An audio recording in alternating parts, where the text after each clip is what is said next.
Bueno, y en el caso Audios, Luis Hermosilla va a seguir en prisión preventiva luego que la justicia rechazara su solicitud de rebajar la medida cautelar por motivos de salud. La defensa del controvertido abogado ya anunció que van a apelar a la decisión, pese a que el tribunal ordenó a Gendarmería revisar el estado de salud del penalista. Vamos con Francisca Carvajal, que nos tiene todos los detalles. Francisca. Hola, Fran, buen día. ¿Qué tal? Muy buenos días, Paula, Mauricio. Sí, cerca de 6 horas duró esta audiencia donde nuevamente se revisaron las medidas cautelares del abogado Luis Hermosilla, quien va a permanecer en prisión preventiva desde hace 2 meses, luego de su última audiencia en la que logró, recordemos, salir de Capitán Llaver por solo 11 días, tras haber estado 7 meses anteriormente privado de libertad.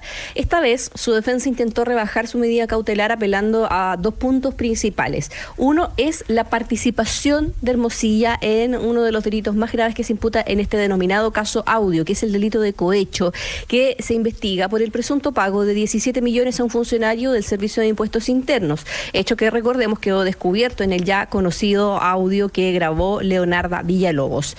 Es precisamente el rol de esta abogada el que se transforma clave para la defensa, que buscó infructuosamente, que hay que decirlo, rebajar esta prisión preventiva, puesto que en su última declaración, recordemos que Leonarda Villalobos en la investigación ha declarado cerca de 8 veces, y en su última declaración ella había dado a entender que era ella quien tomaba las decisiones, no Daniel Sauer, no Luis Hermosilla, sobre estos pagos, y que por lo tanto básicamente se mandaba sola, entre comillas.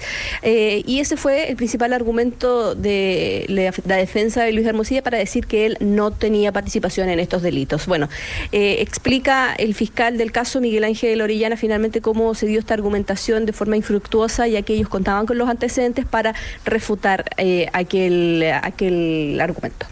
Fue una declaración en la que María Leonarda declaró en un sentido diverso de aquel en que había declarado en las veces anteriores. Sin embargo, la última declaración básicamente generó antecedentes diciendo que ni Álvaro Jalaf ni Luis Hermosilla tenían ninguna participación, que Daniel Sauer nada sabía de los delitos. Hoy día pudimos contrastar esa declaración con distintos antecedentes, entre otras las declaraciones de otro imputado, incluido Daniel Sauer, en el que se pudo demostrar que esa declaración era inconsistente, carente de lógica.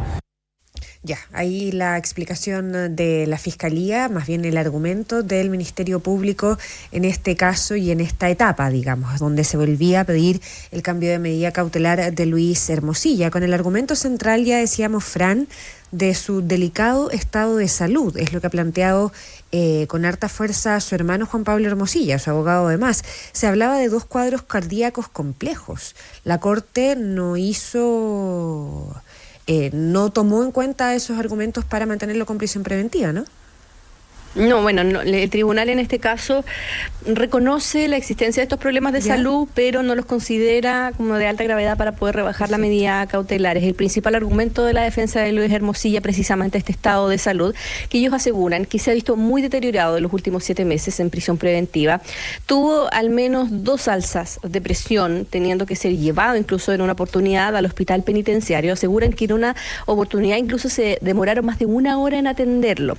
Y un dato curioso, por decirlo menos, es que su defensa incluso manifestó preocupación por la salida de prisión preventiva del ex subsecretario del Interior, Manuel Monsalve, quien, recordemos que el lunes pasado salió del anexo penitenciario Capitán Llaver.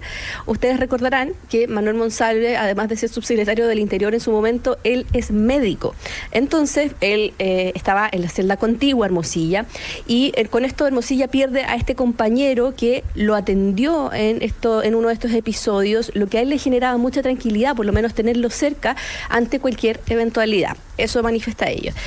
Ahora, lo que ha ordenado el tribunal es que se vigile la salud de cerca de Luis Hermosilla, ya que consideran que tienen todos los elementos para poder protegerlo en ese ámbito.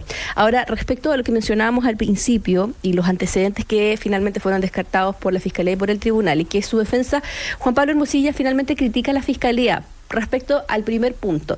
Dice que no hay una objetividad aquí para definir finalmente cómo se dirige la investigación en base a las declaraciones cambiantes de los imputados y particularmente de Leonarda Villalobos, quien, recordemos, incluso ha tratado a Luis Hermosilla de un fanfarrón. Es parte de los calificativos que se le han dado al penalista. Bueno, escuchemos lo que dijo entonces el hermano y abogado de Luis Hermosilla, Juan Pablo, quien se refiere precisamente a a cómo se está sopesando este antecedente en particular, cómo pesa en la investigación y cómo esperan ellos además llegar pronto a un juicio oral. Estimamos que se pueden cumplir todos los objetivos que persigue el sistema de justicia con un arresto domiciliario, y para eso vamos a ejercer los recursos y vamos a revisar la resolución en la Corte. Pero lo que pasa es que no es el cambio en una declaración, y por eso que esto da para cualquier cosa, porque hay 8 declaraciones y no calzan las 8 declaraciones. Entonces el Ministerio Público escoge algunas cosas de algunas declaraciones y deja fuera cualquier cosa que nos favorezca a nosotros. Bueno, esa es la crítica que desliza entonces Juan Pablo Hermosilla. ¿Qué es lo que se definió por parte del cuarto juzgado de garantía? La magistrada Andrea Osorio rechaza la solicitud de rebajar la medida cautelar porque no considera de partida que haya nuevos antecedentes que favorezcan el escenario penal de Hermosilla. Considera que Luis Hermosilla ha tenido una participación efectiva y activa en el delito de cohecho que se indaga en esta causa, que él lideraba ciertas acciones de corrupción obteniendo dineros para el pago de sobornos a funcionarios del Servicio de Impuestos Internos, Tesorería y la Comisión para el Mercado Financiero, y que se ordenó a Gendarmería que se hagan 2 controles salud diarios en la mañana y en la tarde, considerando el estado de salud de Luis Hermosilla, argumentando finalmente esta alza de presión. Recoge en parte lo que dice la defensa por estas alzas de presión, y lo que se espera ahora es que la defensa de Luis Hermosilla vaya a la Corte de Apelaciones intentando revocar esta resolución para nuevamente tratar de sacar a Luis Hermosilla de la cárcel. Mauricio. Muy bien, pues Francisca, muchísimas gracias. Buenos días. Buenos días, que estén bien.